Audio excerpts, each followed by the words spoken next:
Limited सी जिंदगी में unlimited सा प्यार है। जी हाँ दोस्तों, आपसे अनलिमिटेड सा प्यार है, इसलिए आज इस प्यार को साबित करने के लिए आज बहुत ही इंपॉर्टेंट वीडियो लेकर आए हैं, जिसमें हम लोग बात करेंगे बहुत ही इंपॉर्टेंट टॉपिक प्रीपोजिशन के बारे में, जो कि आने वाली इंटरमीडिएट की परीक्षा के दृष्टिकोण से, मैट्रिकुलेशन की परीक्षा के दृष्टिकोण से और कंपटीशन एग्जाम के पर्पज से भी काफी इंपॉर्टेंट है। तो इसलिए आप वीडियो के अंत तक बने रहिए, और यदि आपको वीडियो अच्छा लगता है तो लाइक और शेयर जरूर कीजिए। सारे क्वेश्चन बहुत ही ज्यादा इंपॉर्टेंट हैं, प्रीवियस हैं, जरूर आएंगे। आइए पहले प्रश्न की शुरुआत करते हैं। क्वेश्चन है, Gandhi ji was born dash 1869। ये पास्ट की ईस्वी है। तो जब कभी भी पास्ट की ईस्वी हो तो पास्ट की ईस्वी के पहले इन प्रीपोजिशन का क्या किया जाता है, प्रयोग किया जाता है। तो राइट आंसर हो जाएगा ऑप्शन नंबर बी हो जाएगा, यानी Gandhi ji was born in 1869। आगे चलते हैं। The police inspector inquire dash the case. देखिए यहां पे होता है इंक्वायर इनटू। इंक्वायर इनटू का मतलब होता है जांच पड़ताल करना, जांच पड़ताल करना। तो पुलिस इंस्पेक्टर जो है वह केस की क्या करेगा, जांच पड़ताल करेगा। तो राइट आंसर यहाँ पे क्या हो जाएगा, ऑप्शन नंबर एक। सारा क्वेश्चन बहुत ज्यादा इंपॉर्टेंट है, एक बार जल्दी से वीडियो को लाइक कर दीजिए आप लोग। He prevented me dash going there. Prevented मतलब होता है रोका। प्रिवेंट का मतलब क्या होता है बाबू, रोकना, मना करना, रोकना या मना करना। प्रिवेंट के साथ हम लोग फ्रॉम प्रीपोजिशन का प्रयोग करते हैं। अगर किसी को कोई चीज करने से रोक रहे हैं, मना कर रहे हैं, यानी उसको उससे अलग कर रहे हैं, जुदा कर रहे हैं, जुदाई दर्शाने के लिए कौन सा प्रीपोजिशन, फ्रॉम प्रीपोजिशन। और ये सारी क्वेश्चन बहुत ज्यादा इंपॉर्टेंट है, सारे प्रीवियस हैं। तो प्रिवेंट के साथ क्या लगेगा, फ्रॉम प्रीपोजिशन लगेगा। एब्सटेन के साथ भी कौन सा प्रीपोजिशन लगता है, तो एब्सटेन के साथ भी फ्रॉम प्रीपोजिशन का क्या किया जाता है, प्रयोग किया जाता है। आगे देखिएगा, what is the time dash your watch. कहते हैं ना कि क्या समय हुआ है तुम्हारे घड़ी के द्वारा, या तुम्हारे घड़ी के द्वारा कितना समय बताया जा रहा है। तो राइट आंसर यहाँ पे क्या हो जाएगा, ऑप्शन नंबर बी, यानी what is the time by your watch, तुम्हारे घड़ी के हिसाब से। और ऐसे भी साधन जो है वह, जो भी साधन है, साधन के साथ हम लोग कौन से प्रीपोजिशन का प्रयोग करते हैं, बाई का। और घड़ी भी एक क्या है, साधन है। My neighbour is jealous dash me. देखिए यहाँ पे जेलस का मतलब होता है ईर्ष्या, और इनवियस का मतलब भी क्या होता है, ईर्ष्या। इनवी का मतलब भी क्या होता है, ईर्ष्या। इन तमाम शब्द के बाद ऑफ प्रीपोजिशन का क्या किया जाता है, प्रयोग किया जाता है। अगर आप किसी से जेलस कर रहे हैं, या इनवियस या इनवी कोई भी शब्द है, तो वहां पे ऑफ प्रीपोजिशन का हम लोग क्या करेंगे, प्रयोग करेंगे। सारा क्वेश्चन बहुत ज्यादा इंपॉर्टेंट है, यानी यहाँ पे ऑप्शन नंबर बी सही है। जेलस के साथ कौन सा प्रीपोजिशन, ऑफ प्रीपोजिशन। आगे देखिएगा, it has been raining dash Sunday last. देखिए यहाँ पे हैज बीन, हैव बीन लगा हुआ है, टाइम है, इसका मतलब यहाँ पे सिंस और फोर होगा। अब संडे चूंकि ऐसा टाइम है जिसका प्लूरल नहीं बना सकते हम लोग, तो यहाँ पे राइट आंसर क्या हो जाएगा, सिंस। ऑप्शन सी बिल्कुल सही है। आगे देखिए क्या है, the examination begins that Monday. दिन के पहले, दिन के पहले ऑन प्रीपोजिशन लगता है। कौन सा प्रीपोजिशन लगता है बाबू, ऑन। दिन के पहले हो या दिनांक के पहले हो, दिन और दिनांक के पहले ऑन प्रीपोजिशन। राइट आंसर यहाँ पे क्या हो जाएगा, ऑप्शन नंबर एक हो जाएगा। आगे देखिए क्या है, मुगल रूल डैश इंडिया। देखिए एक आपका फ्रेज है, इसको याद रखिएगा। रूल ओवर का मतलब होता है शासन करना। रूल ओवर का मतलब क्या होता है, शासन करना। यानी मुगल ने जो है वह भारत पे शासन किया। तो यहाँ पे राइट आंसर क्या हो जाएगा, ऑप्शन नंबर सी। तमाम क्वेश्चन बहुत ज्यादा इंपॉर्टेंट है बाबू, जल्दी से वीडियो को शेयर कर दीजिए आप लोग अपने दोस्तों के साथ। He has confidence dash is success. देखिए अगर कॉन्फिडेंट हो आप सक्सेस को लेकर के, कॉन्फिडेंट ऑफ सक्सेस, अगर आप सक्सेस को लेकर कॉन्फिडेंट हो तो ऑफ प्रीपोजिशन। अगर आपको सक्सेस में कॉन्फिडेंस है तो यहां पर जो है वह इन प्रीपोजिशन का क्या करेंगे, प्रयोग करेंगे। ध्यान से देखिएगा, थोड़ा सा बारीक अंतर है। अगर आप जो है वह सफलता को लेकर कॉन्फिडेंट हैं तो आप प्रीपोजिशन, और कॉन्फिडेंस है आपको अपनी सफलता में, तो यहाँ पे इन प्रीपोजिशन, यानी राइट आंसर ऑप्शन डी। अगले प्रश्न की तरफ चलते हैं। Her husband is addicted dash gambling. देखिए एडिक्टेड मतलब क्या होता है, लतग्रस्त होना, लत लग जाना। Addicted plus two plus something. अगर कोई चीज मोशन है और उसका लक्ष्य पता हो तो वहां पे टू प्रीपोजिशन का हम लोग ऐसे भी क्या करते हैं, प्रयोग करते हैं। और कोई एडिक्टेड है, लतग्रस्त है, तो किस चीज की लत है भाई, गैम्बलिंग की, जुआ की लत है। तो लक्ष्य पता है, यहाँ पे क्या लगेगा, टू लगेगा, B pre option. He is good dash mathematics. देखो यहाँ पे अगर गुड है तो गुड के साथ क्या लगता है, गुड एट समथिंग। अगर कोई चीज में कोई अच्छा है, अच्छा कर रहा है, तो वहां पे एट प्रीपोजिशन का प्रयोग किया जाता है, यानी राइट आंसर क्या हो जाएगा, option number 1, good at something. अब देखिए यहाँ पे क्या है, अगर कोई लैंग्वेज का नाम रहता, कोई अगर लैंग्वेज का नाम रहता, तो लैंग्वेज के नाम के पहले क्या लगा देते, इन प्रीपोजिशन लगा देते। आगे चलिए, you should abstain dash bad thing. Abstain का मतलब होता है परहेज करना या दूरी बनाकर रखना। अब देखिए हम आपको बताए थे कि एब्सटेन के साथ भी हम लोग फ्रॉम प्रीपोजिशन का प्रयोग करते हैं, एब्सटेन फ्रॉम समथिंग। अगर किसी चीज से हम दूरी बनाना चाह रहे हैं तो वहां पे भी एब्सटेन प्रीपोजिशन का क्या करेंगे, प्रयोग करेंगे, यानी राइट आंसर ऑप्शन नंबर 1 हो जाएगा। आगे देखिए अगला प्रश्न, सी वॉज प्रोफिशिएंट डैश इंग्लिश। अभी मैंने बताया था कि लैंग्वेज के नाम के पहले जो है वो कौन सा प्रीपोजिशन लगाना है, इन। और प्रोफिशिएंट का मतलब क्या होता है, देखिए प्रोफिशिएंट मतलब होता है दक्ष या कुशल, दक्ष कुशल या निपुण।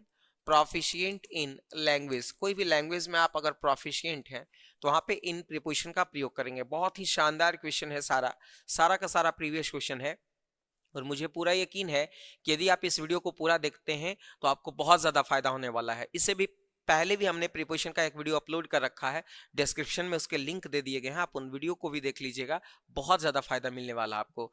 Your answer is dash the point. हम लोग बोलते हैं ना कि तुम्हारा आंसर जो है एकदम टू द पॉइंट है। टू द पॉइंट का मतलब होता है एकदम पॉइंट के सापेक्ष, एकदम पॉइंट के सीधा सीधा पॉइंट पर जो क्वेश्चन डिमांड कर रहा है वही आपका क्या है, आंसर है। उसी को हम लोग क्या बोलते हैं, टू द पॉइंट।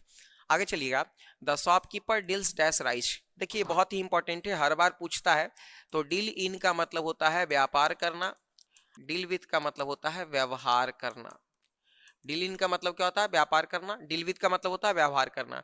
तो यहाँ राइस का कोई व्यापार करेगा, तो यहाँ पे राइट आंसर क्या हो जाएगा, ऑप्शन नंबर सी। आगे, his wife insisted dash is leaving the place at once. उसकी पत्नी ने बहुत जोर दिया कि तुम यहां से जल्दी निकलो, इस जगह से जल्दी निकलो। तो एक फ्रेज है इंसिस्ट ऑन। इंसिस्ट ऑन का मतलब होता है क्या है, किसी चीज पर जोर डालना, कोई चीज दबाव डाल करके कहना या जोर डाल करके कहना, तो उसको हम लोग बोलते हैं इंसिस्ट ऑन। तो राइट आंसर यहाँ पे क्या हो जाएगा, ऑप्शन नंबर बी। आगे देखिए, he was astonished dash the bad news. देखिए एस्टोनाइज्ड का मतलब होता है चकित होना, एस्ट्रोनाइज्ड का मतलब चकित होना, बुरा खबर सुना कोई भी चकित हो गया। एस्ट्रोनाइज्ड के साथ वंडर्ड के साथ, सरप्राइज्ड के साथ, सरप्राइज्ड के साथ, अमेज्ड के साथ, लाफ्ड के साथ, लाफ्ड के साथ, स्कॉफ्ड के साथ, मॉक्ड के साथ, जॉक्ड के साथ, ईटीसी यहाँ पे कर देते हैं। इन सबों के साथ एट प्रीपोजिशन का क्या किया जाता है बाबू, प्रयोग किया जाता है। तो यहाँ पे राइट आंसर क्या हो जाएगा, ऑप्शन नंबर बी हो जाएगा। आगे देखो, exercise is beneficial dash health. Exercise जो है वह स्वास्थ्य के लिए फायदेमंद होता है, तो यहाँ पे क्या हो जाएगा, for preposition, exercise is beneficial for health. To का प्रयोग भी आप कर सकते हो। आगे देखिए क्या है, she is proud dash her wealth. देखिए यहाँ पे प्राउड के साथ जो है वह proud plus of plus something, अगर किसी चीज का कोई घमंड करता है तो वहां पे ऑफ, और प्राइड अगर रहता, गर्व रहता, तो इन होता है। प्राइड के साथ इन और प्राउड के साथ क्या लगेगा, ऑफ। यहाँ पे राइट आंसर क्या हो जाएगा, ऑप्शन नंबर 1 हो जाएगा। आगे देखिए क्या है, आई डिफर डैश यू। अगर आप किसी चीज से डिफर हो, किसी व्यक्ति से, तो वहां पे विद का प्रयोग करेंगे। अगर कोई व्यक्ति सूचक शब्द से आप अलग हो तो वहां पे विद का प्रयोग। और अगर आप किसी निर्जीव से अलग हो या कोई चीज किसी चीज से अलग है, भिन्न है, तो वहां पर जो है वह किसका प्रयोग करेंगे, तो फ्रॉम का करेंगे प्रयोग। तो यहाँ पे राइट आंसर क्या हो जाएगा बाबू, ऑप्शन नंबर डी हो जाएगा, विद। मैं क्विक रिवीजन करवाने की कोशिश कर रहा हूँ आपका, एकदम कम टाइम लेकर के, ज्यादा से ज्यादा क्वेश्चन कवर हो, ज्यादा से ज्यादा आपको फायदा मिले, क्योंकि आपके लिए टाइम बहुत इंपॉर्टेंट है, एक एक मिनट इंपॉर्टेंट है, इसलिए मैं जल्दीबाजी में वीडियो को लेकर चल रहा हूँ। देखिए यहाँ पे क्या है, ब्लाइंड है, अगर कोई ब्लाइंड है तो यहाँ पे ऑफ प्रीपोजिशन का भी प्रयोग कर सकते हैं और ऑन प्रीपोजिशन का प्रयोग कर सकते हैं, 1 आई 2 आई जो भी है। तो अगर कोई एक आंख का अंधा हो या दोनों आंख का अंधा हो तो वहां पर जो है वह ऑफ प्रीपोजिशन का भी प्रयोग कर सकते हैं और इन का भी, लेकिन ऑफ ज्यादा सुटेबल माना जाता है। तो राइट आंसर क्या है, option number D. We were deprived dash our freedom. Deprived का मतलब वंचित कर दिया गया, तो आप किसी को जो है वह वंचित कर दोगे, जुदा कर दोगे, अलग कर दोगे, तो डेप्राइव्ड के साथ क्या लगेगा, फ्रॉम प्रीपोजिशन, क्योंकि जुदाई दर्शाने के लिए किस प्रीपोजिशन का प्रयोग किया था, फ्रॉम का। आगे देखिए अगला क्वेश्चन क्या है, ही इज डेवॉइड डैश सेंस। डेवॉइड का मतलब होता है कमी होना या अभाव होना, तो डेवॉइड के साथ ऑफ प्रीपोजिशन का क्या किया जाता है, प्रयोग किया जाता है। डिवॉइड के साथ ऑफ प्रीपोजिशन, तो राइट आंसर क्या हो जाएगा option number C, devoid of sense का मतलब होता है सेंस की कमी होनी।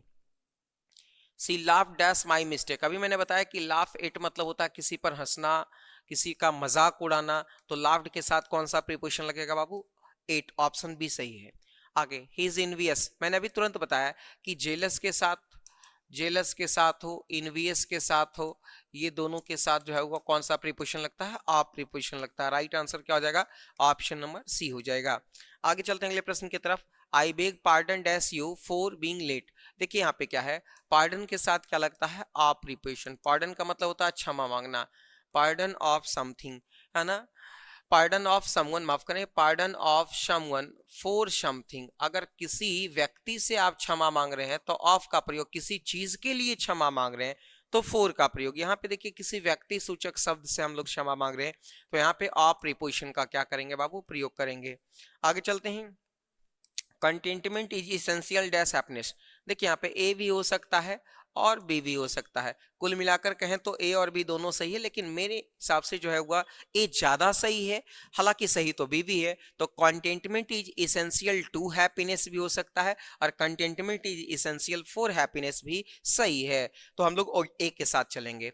सी has a strong antipathy, antipathy का मतलब होता है घृणा, अनादर, नफरत, ठीक है ना, तो किसी चीज के प्रति अगर एंटीपैथी है तो यहाँ पे टू प्रीपोजिशन का क्या करेंगे, प्रयोग करेंगे, क्योंकि पता है किस चीज के प्रति नफरत है, तो अगर आपको पता है कि किस चीज के प्रति नफरत है, लक्ष्य पता है, तो टू प्रीपोजिशन का प्रयोग करेंगे। आगे he was involve dash crime, अगर इन्वॉल्व है, इन्वॉल्व मतलब होता है शामिल होना, लीन होना, देखिए यहाँ पे इन्वॉल्व और इंडल्ज, इंडल्ज, इंगेज, इंगेज, इन तीनों के बाद इन प्रीपोजिशन का प्रयोग करते हैं। अगर कोई किसी चीज में लीन है, इन्वॉल्व है, इंडल्ज है, तो वहां पे इन प्रीपोजिशन का क्या करेंगे, प्रयोग करेंगे। राइट आंसर क्या हो जाएगा ऑप्शन नंबर एक। आगे देखिए, आई रिजॉइस डैश हर सक्सेस, मैंने उसकी सफलता का आनंद उठाया, लुफ्त उठाया, तो देखिए यहाँ पे laugh at, mock at, joke at, तो यहाँ पे रिजॉइस्ड के साथ भी क्या लगेगा, एट प्रीपोजिशन लगेगा। आगे देखो क्या है, he was overwhelmed dash sorrow, वह जो है वह दुख से सराबोर था, तो अगर ओवरवेल्म का मतलब होता है अभिभूत होना या सराबोर होना, तो अब कोई चीज किसी चीज के को लेकर सराबोर होता है या किसी चीज से सराबोर होता है तो वहां पे विथ प्रीपोजिशन का प्रयोग करते हैं, क्योंकि यहाँ पे जुड़ाव दर्शा रहा है, जैसे वह दुख से सराबोर है, मतलब क्या है, दुख से उसका क्या है, जुड़ाव है, लगाव है, जुड़ाव दर्शाने के लिए, लगाव दर्शाने के लिए विथ प्रीपोजिशन का प्रयोग। आगे देखिएगा, there was no cause dash anxiety, देखिए यहाँ पे क्या है, there was no cause for anxiety, बोलते हैं ना चिंता का कोई कारण नहीं है, चिंता की कोई समस्या नहीं है, तो यहाँ पे राइट आंसर क्या हो जाएगा, फोर हो जाएगा। आगे देखिए क्या है, I am vex dash my brother, I am vexed मैं चिढ़ा हुआ, डैश माई ब्रदर मैं अपने भाई से, तो जब कोई किसी के साथ खुश हो, नाखुश हो, प्रसन्न हो, संतुष्ट हो संतुष्ट हो, चिढ़ा हुआ हो, तो वहां पर हम लोग विद प्रीपोजिशन का क्या करेंगे, प्रयोग करेंगे। They ought to be here dash now, बोलते हैं ना उन लोगों को अब तक यहाँ होना चाहिए, तो जब कोई काम दिए गए समय के भीतर कर लिए जाने की संभावना है तो उसको बताने के लिए हम लोग बाई प्रीपोजिशन का क्या करते हैं, प्रयोग करते हैं। जैसे हम लोग बोलेंगे बाय मंडे हम लोग ये काम समाप्त कर लेंगे, बाय ट्यूसडे ये कर लेंगे, बाय नेक्स्ट मंथ, इस तरह से। आगे देखिए, द मैन लेवर डैश गुड रिजल्ट, इंसान ने जो है वह अच्छे रिजल्ट के लिए मेहनत किया, तो अच्छे रिजल्ट के लिए मेहनत किया मतलब लेवर्ड फॉर गुड रिजल्ट, अच्छे परिणाम के लिए मेहनत किया। आगे, ही ट्रेवल्ड 30 किलोमीटर्स डैश 2 आवर्स, हम लोग बोलते हैं ना उसने 30 किलोमीटर की यात्रा की 2 घंटे में, तो राइट आंसर क्या हो जाएगा इन, उसने 30 किलोमीटर की यात्रा की 2 घंटे में, यानी इन प्रीपोजिशन सही है। The soil of Pune is favourable dash roses, देखिए पुणे की जो मिट्टी है वह गुलाब के लिए जो है वह क्या है, फेवरेबल है, तो किसके लिए फेवरेबल है बाबू, गुलाब के लिए, तो राइट आंसर क्या हो जाएगा टू, क्योंकि पता है लक्ष्य किसके लिए फेवरेबल है। Which newspaper do you subscribe for, देखिए यहाँ पे बोलते हैं ना कौन सा अखबार का तुमने सब्सक्रिप्शन लिया, तो यहाँ सब्सक्राइब फॉर का मतलब होता है कौन से अखबार तुम लेते हो या कौन सी अखबार यूज करते हो। The dog ran dash the road, कुत्ता जो है वह दौड़ा, तो दौड़ा कैसे, सड़क के किनारे किनारे, अगर अक्रॉस रहता तो सड़क के इस पार से उस पार, अलॉन्ग है तो मतलब सड़क के किनारे किनारे दौड़ा। राइट आंसर ऑप्शन नंबर एक। आगे देखिए क्या है, I was dash bed when he phoned me, मैं बिछावन पे था जब उसने फोन किया। देखिए वेड के साथ इन प्रीपोजिशन का क्या कहता है, प्रयोग कहता है। जब आप बेड में होते हैं तो यानी उसके आवरण में ढके होते हैं, उसके अंदर आप पूरे तरीके से, एक उसका आवरण है, उसमें आप होते हैं तो वहां पे इन प्रीपोजिशन का प्रयोग करेंगे। Kabir was born dash humble parents, देखिए यहाँ पे सोर्स बताया जा रहा है, SOURC, सोर्स का मतलब होता है उद्गम यानी या स्रोत। तो सोर्स को बताने के लिए आप प्रीपोजिशन का प्रयोग करते हैं। कबीर जन्मे थे, विनम्र माता पिता के संतान थे, तो यहाँ पे सोर्स बताया जा रहा है, सोर्स बताने के लिए किसका प्रयोग, आप प्रीपोजिशन का। राइट आंसर क्या हो जाएगा, ऑप्शन नंबर बी। आगे देखिए, he scoffed dash the ideas of revolution, देखिए scoffed, laughed at, mock at, joke at और अस्कॉप्ड एट, तो यहाँ पे अस्कॉप्ड के साथ क्या लगता है, एट प्रीपोजिशन। ऑप्शन सी बिल्कुल सही है। आगे देखिए, Nesfield is an authority dash English grammar, Nesfield को जो है वह इंग्लिश ग्रामर की ऑथोरिटी, किसकी ऑथोरिटी, इंग्लिश ग्रामर की, तो यहाँ पे टू प्रीपोजिशन का क्या किया जाएगा, प्रयोग किया जाएगा। आगे देखो क्या है, the shopkeeper deals dash cotton and cloth, देखिए डील इन का मतलब होता है व्यापार करना, तो राइट आंसर क्या हो जाएगा, ऑप्शन नंबर बी हो जाएगा। आगे देखिए क्या है, we are expecting the reply dash evening, हम लोग जो है वो उसके जवाब की इंतजार कर रहे हैं शाम तक। तो हमने बताया कि जब कोई काम दिए गए भविष्य में टाइम के भीतर किए जाने की संभावना है, तो वहां पे बाय प्रीपोजिशन का हम लोग क्या करते हैं बाबू, प्रयोग करते हैं। आगे देखिए क्या है, the final decision rest dash the director, एक फ्रेज है रेस्ट ऑन, रेस्ट ऑन का मतलब होता है निर्भर करना, बोलते हैं ना अंतिम निर्णय डायरेक्टर पर निर्भर करता है, तो राइट आंसर है रेस्ट ऑन, ऑप्शन नंबर 1। आगे देखिए क्या है, the man died dash fever, आदमी जो है वह बुखार से मर गया, तो जब कोई किसी बीमारी से मर जाए तो वहां पे ऑफ प्रीपोजिशन का प्रयोग, राइट आंसर ऑप्शन सी। आगे देखिए, he is dash the top of the class, बोलते हैं he is at the top, at the bottom, at the top, ये फ्रेज है, यहाँ पे एट प्रीपोजिशन का प्रयोग किया जाएगा। आगे देखो क्या है, सी रश डैश माई रूम, यानी वो मेरे कमरे में आया, तो देखो कमरे की सीमा रेखा को तोड़कर आया, मोशन है, पेंट्रेशन है, ऑप्शन नंबर 1 सही। आगे देखो क्या है, the poor man is बिसेट dash difficulties, गरीब आदमी जो है वह कठिनाइयों से भरा हुआ रहता है, कठिनाइयों से जुड़ा रहता है, यानी उसके साथ कठिनाई रहती है, ये संबंध को दर्शा रहा है, जुड़ाव को दर्शा रहा है, उसके लिए किस प्रीपोजिशन का प्रयोग करते हैं, तो किस प्रीपोजिशन का प्रयोग करेंगे, विद प्रीपोजिशन, यानी राइट आंसर है ऑप्शन नंबर बी। तो दोस्तों उम्मीद करते हैं कि ये वीडियो आपके लिए काफी अच्छा होगा, बेनिफिशियल होगा। आपको वीडियो कैसा लगा कमेंट करके जरूर बताइए, ताकि नेक्स्ट वीडियो लेकर हम जल्द आपके साथ आ जाएं। बहुत बहुत धन्यवाद, थैंक यू फॉर वॉचिंग।